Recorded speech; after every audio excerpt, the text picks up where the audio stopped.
Hi viewers, இன்றைக்கி HTML use பண்ணுற இன்னும் சில டேக்ஸ் பற்றி பார்க்கலாம். முதல்ல பேராகிராஃப் டேக். ஸோ பேராகிராஃப் டேக்னு எப்படின்னா ஒரு பேராகிராஃப் க்ரியேட் பண்ணுறதுக்காக இப்போ நான் விஷுவல் ஸ்டுடியோ கோட் ஓப்பன் பண்ணிக்கிறேன். ஓப்பன் பண்ணிவிட்டு ஒரு புது ஃபைல் க்ரியேட் பண்ணுறேன், HTML ஃபைல். ஸோ அதுக்கு மை ப்ராஜெக்ட் அப்படின்னு சொல்லிட்டு நேம் கொடுக்குறேன். .html. ஸோ நமக்கு பேராகிராஃப் அப்படின்னா நமக்கு என்னென்னு தெரியும். பேராகிராஃப் வந்து ஒரு 5-6 லைன்ஸ் அந்த மாதிரி ஒரு பெரிய கண்டென்ட் இருக்கும். டைட்டிலுக்கு நான் மை பேஜ் அப்படின்னு கொடுத்துக்கிறேன். ஸோ பாடி டேக்கில் தான் நம்ம டேக்ஸ் எல்லாமே வரப்போகுது. ஸோ பேராகிராஃப் டேக் க்ரியேட் பண்ணுறதுக்கு P அப்படின்னு டைப் பண்ணுங்கள். அதில் ப்ரீடிஃபைண்டாக இருக்கும், நீங்கள் அதை என்டர் பண்ணிங்கனாலே வந்துடும். ஸோ அந்த லாம்னா ஒன்றும் இல்லை, அந்த லாம்ங்கிறது ஆல்ரெடி ப்ரீடிஃபைண்டாக சில கண்டென்ட் உள்ளே வச்சுருப்பாங்க. சும்மா டெஸ்டிங் பர்பஸ்க்காக ஒரு டெவலப்பர் ஏதாவது ஒரு சில பேராகிராஃப் உள்ள இன்சர்ட் பண்ணுறாரு அப்படின்னா இதில் நிறைய மீனிங்லெஸ் வேர்ட்ஸ் இருக்கும், சும்மா ஒரு பக்கத்தை நிறைக்கிறதுக்காக. ஸோ அதை நான் பேஜை ரிஃப்ரெஷ் பண்ணி பேஜ் நாக்கு தள்ளிருச்சு. நான் நெக்ஸ்ட்டு இதை கிளியர் பண்ணிடுறேன். ஸோ சின்ன ப்ராப்ளம் இருக்குது. ஸோ ரிஃப்ரெஷ் ஆகிட்டுருக்கு, கொஞ்சம் டிலே ஆகுது.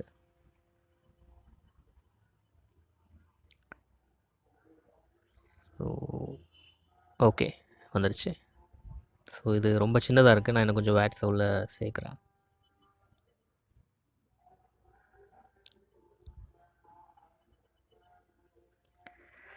அது டிஃபால்ட்டாக ஒரே லைனில் எடுத்துக்குது. இது கொஞ்சம் நமக்கு வியூ பண்ணுறதுல கொஞ்சம் ப்ராப்ளம் இருக்கும். அதை என்டர் பண்ணி கீழே கொண்டு வந்துடலாம்.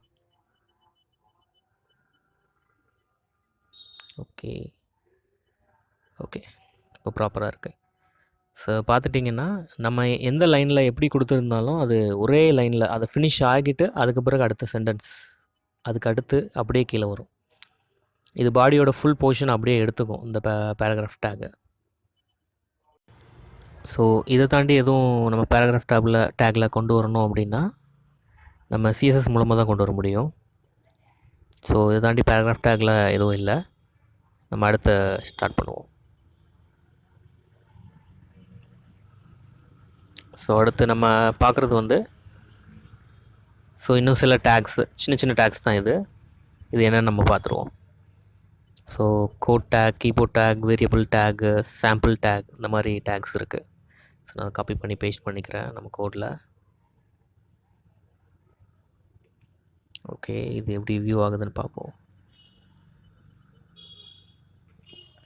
ஸோ கோட் டேக்னா ஒன்றும் இல்லை. இப்போ ஒரு ப்ரோக்ராமோ இல்லை ஏதோ ஒரு லைன்ஸ் சேர்க்குறீங்க, ப்ரோக்ராம் சம்மந்தமாக ஒரு லைன்ஸ் சேர்க்குறீங்க அப்படின்னா அது ஒரு பார்க்குறது கொஞ்சம் வித்தியாசமாக இருக்கும். ஸோ ஃபாண்ட் மாறி இருக்குது, அவ்வளோதான், வேறு எதுவும் இல்லை. ஃபாண்ட் அண்ட் சைஸ் அது கொஞ்சம் வேரியாக இருக்கும். ஸோ ப்ரீடிஃபைண்டாக அதுக்குள்ளே இருக்குது. ஸோ கீபோர்ட் டேட்டா, ஸோ அதுவும் அப்படி தான் ப்ரீடிஃபைன்ட்டாக அதோட ஃபாண்ட் சைஸு, அதோட ஃபாண்ட் என்ன அப்படிங்கிறத மாற்றிருப்பாங்க. லைக் டைம்ஸ் நியூ ரோமன் அந்த மாதிரி ஃபாண்ட்ஸ்லாம் இருக்குல்ல. ஸோ அவ்வளோதான். சரி, ரிஃப்ரெஷ் பண்ணி பார்த்தீங்கன்னா ரெண்டும் ஒரே லைனில் வந்துருச்சு. இதை நமக்கு சரி பண்ணுறதுக்கு ஒரு இது இருக்குது, பிரேக் டேக்குன்னு சொல்லிட்டு. அதுக்கு ஓப்பன் க்ளோஸ் கிடையாது, அது ஒரு சிங்கிள் டேக் தான். அது எந்த இடத்துல நமக்கு ஒரு பிரேக் பண்ணி அடுத்த லைனுக்கு வரணுமோ அந்த இடத்துல நம்ம யூஸ் பண்ணிக்கலாம். ஸோ BR அப்படி டைப் பண்ணிங்கன்னா, ஸோ BRன்னு டைப் பண்ண உடனே வந்துச்சு பாருங்கள். விஷுவல் ஸ்டுடியோ கோடில் இது ஒரு பெஸ்ட்டு. ஸோ BR டேக் மட்டும் இல்லை, சில டேக்ஸ் இருக்குது. ஸோ லோன்லி அது மட்டும் தான், அதுக்கு ஒரு க்ளோசிங் டேக் எதுவும் கிடையாது. ஸோ HR டேக் அப்படின்னா ரிஃப்ரெஷ் பண்ணி பார்ப்போம்.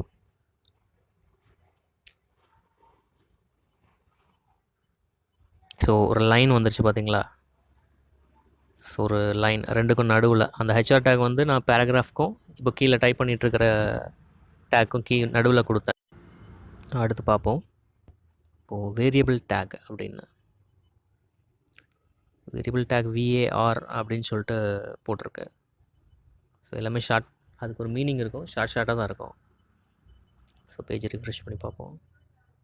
So variable data, some variables இல்லை ஏதாவது கோட் சின்னதாக ஒரு லைனில் கொண்டு வரீங்கன்னா இது கொஞ்சம் இதாக இருக்கும். இது எல்லாமே வந்து ஒரு மீனிங் இருக்கணுங்கிறதுக்காக இந்த வேர்ட் கொடுத்துருக்காங்க. உள்ள ஒரு ஃபாண்ட்டு, ஒரு ஃபாண்ட் சைஸு, அதோட ஃபாண்ட் ஸ்டைல் அந்த மாதிரி தான் இருக்கும் உள்ள. அதுக்குன்னு ஒரு ஃபாண்ட் ஃபேமிலி அவ்வளோதான் இருக்கும் உள்ள. ஸோ எல்லாத்துக்கும் நடுவில் பிஆர் கொடுத்துட்றேன். ஸோ அடுத்தடுத்த லைனில் வரும். ஸோ டிஃபால்ட்டாகவே இது சிங்கிள் லைன். ஸோ அதனால் அடுத்தடுத்தது ஒரே லைனில் வந்துடுது. ஓகே, சாம்பிள் டேக் வரைக்கும் நம்ம பார்த்தாச்சு.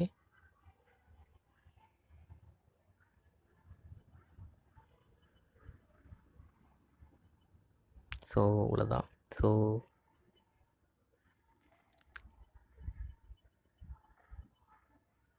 ஓகே, ப்ரீ ஃபார்மேட்டட் டெக்ஸ்ட் அப்படின்னு சொல்லியிருக்கு. ஸோ இது எப்படின்னா நம்ம இதோட மார்ஜின் அலைன்மெண்ட்டு எல்லாமே கோடிங்லேயே கொடுத்துருவோம். ஸோ கோடில் என்ன எக்ஸாக்டாக என்ன மார்ஜின் இருக்கோ, என்ன இடத்துல அந்த பொசிஷனில் இருக்கோ அதில் வந்துடும். ஸோ நம்ம காப்பி பண்ணி போட்டு செக் பண்ணி பார்ப்போம். ஸோ ரெண்டுக்கும் நடுவில் ஹெச்ஆர் டேக் வேணால் கொடுத்துருவோம். ஸோ செப்பரேட்டாக காமிக்கிறதுக்கு. ஸோ இதை நான் காப்பி பண்ணி போட்டுக்கிறேன். கொஞ்சம் அலைன் பண்ண என்றைக்குமே வந்து ப்ரோக்ராமில் ப்ராப்பர் அலைன்மெண்ட் முக்கியம். ஸோ இப்போது இந்த பிஆர்இ டேக்கு கீழே ஒரு டேப் மட்டும் ஸ்பேஸ் கொடுத்து கீழே கொண்டு வரேன் எல்லாத்தையும். ஸோ ஜஸ்ட் இது ஒரு சாம்பிள் ப்ரோக்ராம், ஒரு சி ப்ரோக்ராம். ஸோ எப்படி வியூ ஆகுதுன்னு ப்ரௌசரில் பாருங்கள், சேவ் பண்ணிவிட்டு.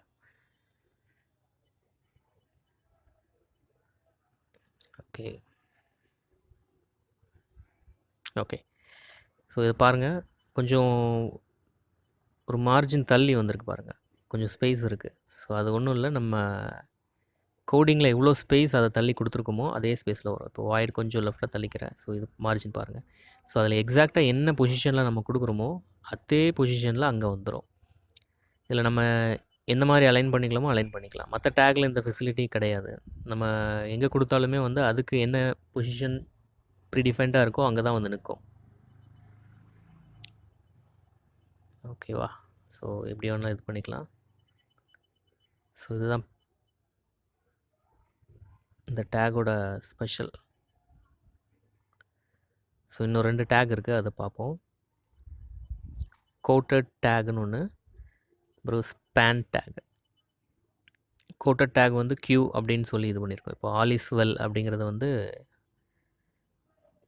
அந்த கோட்டட் டேக்கு உள்ளே கொடுத்துருக்கேன். இப்போ செக் பண்ணி பார்ப்போம். ஸோ டபுள் கோட்ஸ்க்குள்ளே வந்திருக்குல்ல. ஸோ இதுக்குன்னு ஒரு ப்ரீ ஃபாண்ட்டும் ஒரு டபுள் கோட்ஸ்க்குள்ளேயும் வந்திருக்கு. ஜஸ்டிஸ் இப்போது யாராவது எதுவும் சொல்கிறாங்க அப்படின்னா இந்த மாதிரி டபுள் கோட்ஸில் போடுவோம். ஸோ இதுக்கு இந்த கோட்ஸ் இந்த டேக்கில் போட்டிங்கன்னா உங்களுக்கு டபுள் கோட்ஸோடு காமிக்கும். ஸோ அவ்வளோதான் இதில். So then span tag. Span take வந்து இப்போ காப்பி பண்ணி போட்டு காமிக்கிறேன் பாருங்கள்.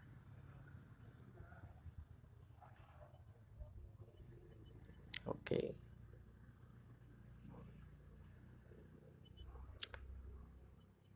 ஓகே ரிஃப்ரெஷ் பண்ணிக்கலாம். ஸோ பாருங்கள், அலிஸ்வல் அப்படிங்கிறது அப்படியே வந்திருக்கு. ஸோ எதுவுமே ஆகலை ஸ்பேன் டேக்கில். அப்போ ஸ்பேன் டேக்கோட யூஸ் என்ன அப்படின்னா, ஸோ இந்த சிஎஸ்எஸ் ப்ராப்பர்ட்டிஸ் அப்ளை பண்ண ஸ்பெசிஃபிக்காக டார்கெட் பண்ணி அந்த டெக்ஸ்ட்டை ஏதாவது ஸ்டைல் கொடுக்கவோ இல்லை ஏதாவது சேஞ்சஸ் பண்ணணுன்னா அந்த ஸ்பேன் டேக்கை யூஸ் பண்ணுவாங்க. ஸோ இதை எஃபிஷியன்சியாக யூஸ் பண்ணால் நமக்கு பேராகிராஃப் டேக்கை யூஸ் பண்ணிக்கலாம். இப்போ பாருங்கள் எப்படி யூஸ் பண்ணுறேன்ட்டு.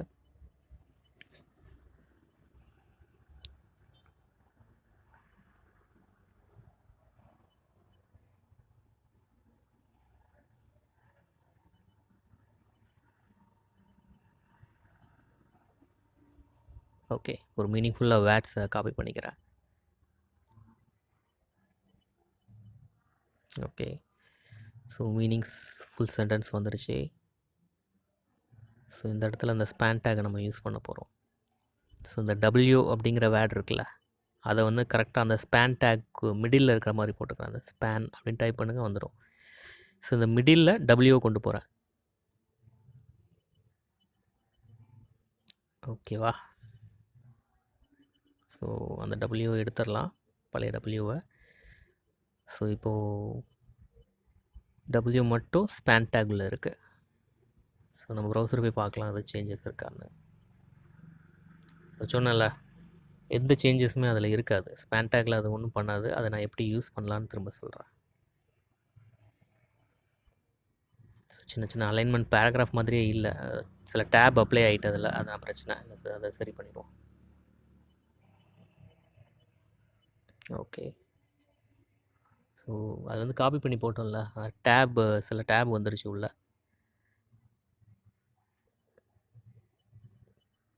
ஓகே, இப்போ பேஜ் பாருங்கள். ஸோ ஒரு பேராகிராஃப் மாதிரி வந்திருக்கு. ஸோ இப்போ இந்த டபிள்யூக்கு ஸ்பேன் டேக் வந்து நான் அப்ளை பண்ணியிருக்கேன். அதுக்கு மட்டும் அந்த ஸ்பேன் அப்படிங்கிறதுக்குள்ளே போட்டிருக்கேன். ஸோ இப்போ இந்த இடத்துல வந்து நம்ம ஸ்பெஷலாக கிளாஸ் அப்படிங்கிறத வந்து கொடுக்குறேன். அது என்னன்னு சொல்லி நான் சிஎஸ்எஸ்ன்னு சொல்லி தனி வீடியோஸ் போடுவேன், அப்போ நான் சொல்கிறேன். ஸோ அதுக்கு ஒரு பேர் கொடுக்குறேன், ஸ்பேன் டெக்ஸ்ட் அப்படின்ட்டு. ஸோ அது இப்படி கொடுக்கலாம். நான் டபுள் கோட்ஸ்லேயோ சிங்கிள் கோட்ஸ்க்குள்ளேயோ இந்த ஸ்பேன் அதுக்கு ஒரு நேம் கொடுக்குறீங்க அப்படின்னா அதை கொடுக்குறது ஓகே. ஏன்னா கிளாஸுங்கிறது வந்து ஆட்ரிபியூட்ஸு, அதுக்குள்ளே இருக்கிற வேல்யூ வந்து டபுள் கோட்ஸில் இல்லை சிங்கிள் கோட்ஸில் கண்டிப்பாக கொடுக்கணும். ஸோ இது வந்து ஒரு ஸ்டைல் அப்ளை பண்ண போகிறோம், அதனால் டைட்டிலுக்கு கீழே ஸ்டைல் டேக் ஓப்பன் பண்ணிக்கிறேன். இது பேஜஸில் எதுவும் வியூ ஆகிறது இல்லை, அதனால தான் நம்ம ஹெட்டில் போடுறோம். ஸோ இது வந்து என்ன சொல்லுவாங்கன்னா இன்டர்னல் அப்படின்னு சொல்லுவாங்க. நான் அதை சிஎஸ்எஸில் உங்களுக்கு ப்ராப்பராக எக்ஸ்பிளைன் பண்ணுறேன். ஸோ இந்த ஸ்பேன் டெக்ஸ்ட் அது, ஸோ இந்த டாட் போட்டுக்கணும். So span text. ஸோ அந்த டாட் அப்படிங்கிறது என்ன ஸ்பெசிஃபிக் பண்ணுதுன்னா கிளாஸ் அப்படிங்கிறத. ஸோ இதில் டாட்டு ஸோ இன்னும் நிறைய இருக்குது, அதை பற்றி பார்ப்போம். ஸோ இதுக்கு நம்ம ஒரு சிஎஸ்எஸ் அப்ளை பண்ண போகிறோம். ஸோ நான் அதில் இதுக்கு உள்ளுக்குள்ளே ஸோ ஃபாண்ட்டோட சைஸ் வந்து ஒரு 20 பிக்சல் கொடுக்குறேன். பிஎக்ஸ் அப்படிங்கிறது வந்து பிக்சல். ரிஃப்ரெஷ் பண்ணுறேன். ஸோ டபிள்யூ அப்படிங்கிறது மட்டும் கொஞ்சம் பெருசாக இருப்பாருங்க. ஸோ இன்னும் ஃபாண்ட் சைஸ் வேணால் இன்னும் இன்க்ரீஸ் பண்ணிக்கலாம். ஸோ ஒரு 40 கொடுக்குறேன். ஸோ டபிள்யூ பார்த்தீங்களா, ஸ்பேனுங்கிறது எதுக்காகன்னா ஒரு டெக்ஸ்ட்டோ இல்லை ஒரு பர்டிகுலர் போர்ஷன் ஆஃப் கண்டென்ட்டை டார்கெட் பண்ணுறதுக்காக இதை யூஸ் பண்ணிப்போம். ஸோ இது வந்து கிளாஸ் யூஸ் பண்ணி தான் ஸ்பேனை யூஸ் பண்ணணுமா அப்படிங்கிறது கிடையாது, டைரெக்டாகவே யூஸ்.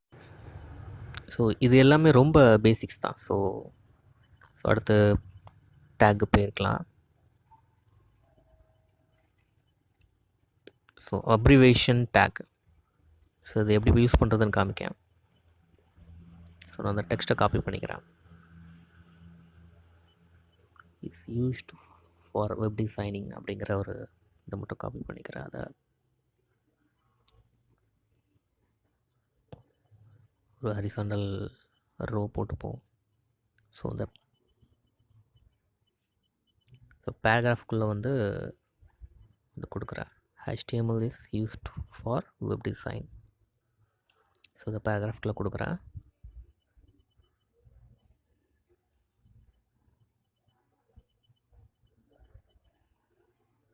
ரிஃப்ரெஷ் பண்ணி பார்ப்போம். ஸோ இந்த பேராகிராஃப் டேக்குள்ளே இந்த இது வந்திருக்கு. So HTML is used for web design. So இங்கே அப்ரிவேஷன் வந்து எப்படி யூஸ் ஆகுதுன்னு பார்ப்போம். ஸோ ABBR அப்படிங்கிறது தான். ஸோ அந்த ABBRை வந்து HTMLக்கு மட்டும் நான் அப்ளை பண்ணுறேன்.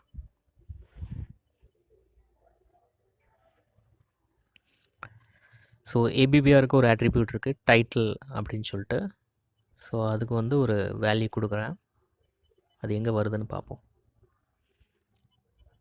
So hyper text markup language, அது HTMLோட ஃபுல் ஃபார்ம் கொடுக்குறேன். Language okay.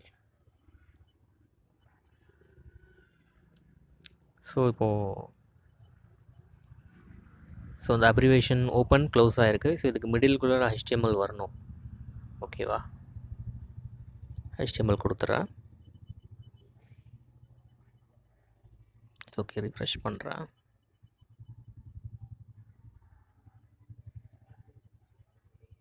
Okay, HTML is used for web design.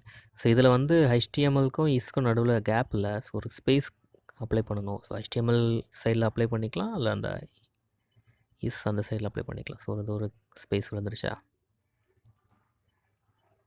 Okay, so இதில் அப்ளை பண்ணோன்னு அப்ளை பண்ணிக்கலாம், இதில் ஒரு ஸ்பேஸாக அதில் பண்ணோன்னா பண்ணிக்கலாம், ரெண்டுலேயுமே அப்ளை ஆகும். ஓகேவா. ஸோ அப்ரிவேஷன் டேக் வந்து எப்படி யூஸ் ஆகுது அப்படின்னா, ஸோ அந்த HTML பக்கத்தில் கர்சர் கொண்டு போனதும் அதோட அப்ரிவேஷன். ஸோ அதோட டைட்டிலில் கொடுத்துருந்தா அது அப்படியே காமிக்குது பாருங்கள். ஸோ ஒரு கண்டென்ட் கொடுத்துருக்கீங்க அப்படின்னா அதை பற்றி ஒரு இன்ஃபர்மேஷன் நீங்கள் கொடுக்கணுன்னா இந்த ஏபிபிஆர் டேக் அப்ரிவேஷன் டேக் யூஸ் பண்ணிக்கலாம். ஸோ அதை பற்றி ஒரு சின்ன ஒரு ப்ரீஃப் கொடுக்குறதுக்காக.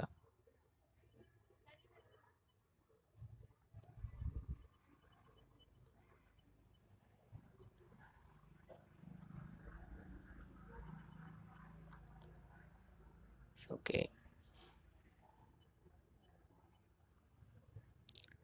சரி, ஓகே. இப்போது ஸ்பேன் டேக்கை கொஞ்சம் எஃபிஷியன்சியாக யூஸ் பண்ணி பார்ப்போம். ஸோ ஸ்பேன் டேக்கில் கிளாஸ் இல்லாமல் எப்படி பண்ணலாம்? ஸோ கிளாஸ் எடுத்துடுறேன், வெறும் ஸ்பேனுக்குள்ளே வந்து டபிள்யூ கொடுத்துருக்கேன். ஸோ அப்படி அதே மாதிரி தான். ஸோ ஸ்டைலுக்கு போவோம். ஸோ இந்த இடத்துல டாட் ஸ்பேன் டெக்ஸ்ட் கொடுத்துருந்தேன்ல, அதை வந்து ஸ்பேன் அப்படின்னு மாற்றிட்டேன். ஸோ அந்த டாட்டை வந்து கிளாஸை ஸ்பெசிஃபிக் பண்ணுது. டாட் இல்லாமல் நீங்கள் எதுவும் கொடுத்தீங்கன்னா டேகுக்கு ஸ்பெசிஃபை ஆகுது. ஸோ அந்த டேக் எங்கெல்லாம் இருக்கோ அந்த இடத்துல வந்து நீங்கள் கொடுக்குற ஸ்டைல் வந்து அப்ளை ஆகும். ஸோ இதுதான் வந்து கிளாஸு, இதுக்கெலாம் கிளாஸு டேகு உள்ள டிஃப்ரெண்ட்டு. ஸோ இதை நம்ம சிஎஸ்எஸ் படிக்கும்போது இன்னும் தெளிவாக பார்ப்போம். ஸோ அவ்வளோதான், இன்றைக்கி செக்ஷன் முடியுது. ஸோ தேங்க்யூ வீடியோ வாட்ச் பண்ணதுக்கு. ஸோ இந்த சேனலில் வந்து நீங்கள் இந்த டவுட் தான் கேட்கணும் அப்படின்லாம் இல்லை. நீங்கள் டெக்னிக்கல் சம்மந்தமாக எந்த டவுட் கேட்டாலும் அதுக்கு நான் ஸ்பெசிஃபிக்காக வீடியோ போடுவேன். சேனலை சப்ஸ்கிரைப் பண்ணுங்கள், லைக் பண்ணுங்கள், ஷேர் பண்ணுங்கள்.